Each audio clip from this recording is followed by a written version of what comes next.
Hi friends, আজকে আমি মাছের তেলের রেসিপি নিয়ে এসেছি, যেটার নাম হচ্ছে কাজু পোস্ত দিয়ে মাছের তেলের রেসিপি। প্রথমে তো গরম কড়াই তেল দেবো, দিয়ে পেঁয়াজ কুচি, লঙ্কা কুচি, জিরে ফোড়ন, শুকনো লঙ্কা ফোড়ন দেবো, দিয়ে ভালো করে লাল করে ফ্রাই করে নেব। তারপরে মাছের তেলটিকে ঢেলে দেবো কড়াইয়ের মধ্যে।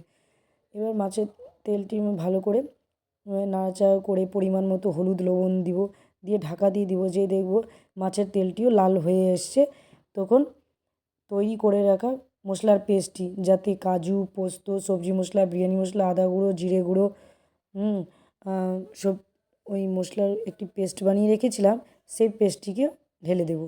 দিয়ে ভালো করে মশলাগুলিকে কষে নেব।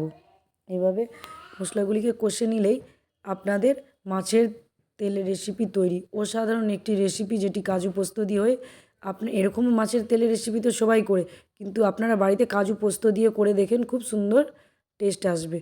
আই হোপ যদি আমার ভিডিও আপনাদের ভালো লাগে, খুব তাড়াতাড়ি গিয়ে আমার ফেসবুক পেজে আপনারা ফলো করে দিন খুব তাড়াতাড়ি।